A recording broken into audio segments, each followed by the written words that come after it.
नमस्कार। इस वीडियो में हम लोग प्याज के बारे में कुछ महत्वपूर्ण बातों पर चर्चा करने वाले हैं। अगले 1 महीने के बाद नई प्याज मंडियों में आने लगेगी, जिसके भाव को लेकर हम लोग हर साल सोचते रहते हैं कि इस बार भाव बढ़ेंगे या घटेंगे। इसमें सरकार द्वारा कुछ ऐसे कदम भी अनजाने में उठाए जाते हैं जो कि सुनने में तो काफी अच्छे लगते हैं, पर जमीनी तौर पर आने के बाद किसानों के विरुद्ध में ही चले जाते हैं। अक्सर हर साल प्याज के भाव ऊपर जाने पर मीडिया चर्चे में आ जाती है, जिस कारण प्याज का उत्पादन बढ़ाने के लिए सरकार प्याज की खेती के लिए कुछ प्रोत्साहन राशि की भी योजना हर साल बढ़ा देती है।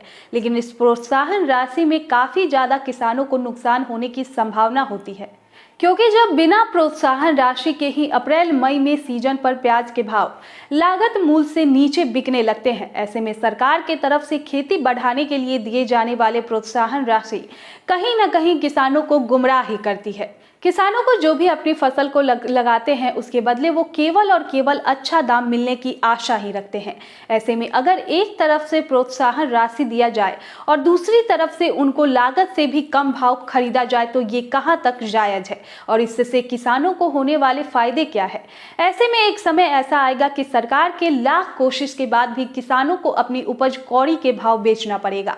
हालांकि कोई भी सरकार आई है, उनका मंशा किसानों को नुकसान पहुंचाना नहीं होता है, पर कुछ पॉलिटिकल प्रेशर कह ले या मीडिया प्रेशर, जिसके कारण किसानों को छोड़कर उपभोक्ताओं पर ध्यान ज्यादा दिया जाता है। हम बस यहाँ पर किसानों की तरफ से बात पहुंचाने की कोशिश करना चाह रहे हैं कि कोई भी फैसला लेने से पहले एक बार सबके बारे में सोचना बहुत ही जरूरी है, क्योंकि उपज को बुआई से लेकर कटाई और कटाई के बाद बेचने तक लगभग 4 से 5 महीने लग जाते हैं। ऐसे में इतने लंबे इंतजार और इतनी कड़ी मेहनत के बाद ऐसा भाव मिले तो मायूसी आ ही जाती है।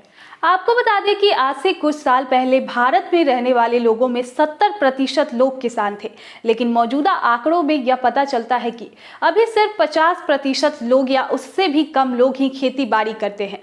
अब लोग खेती बाड़ी छोड़कर व्यापार या फिर किसी और अन्य काम में लग जाते हैं, क्योंकि लगातार खेतों में हो रहे घाटे से लोग परेशान हैं और वो देखते हैं कि किसान की तुलना में व्यापारी लोग कहीं ना कहीं ज्यादा अच्छे हालत में हैं।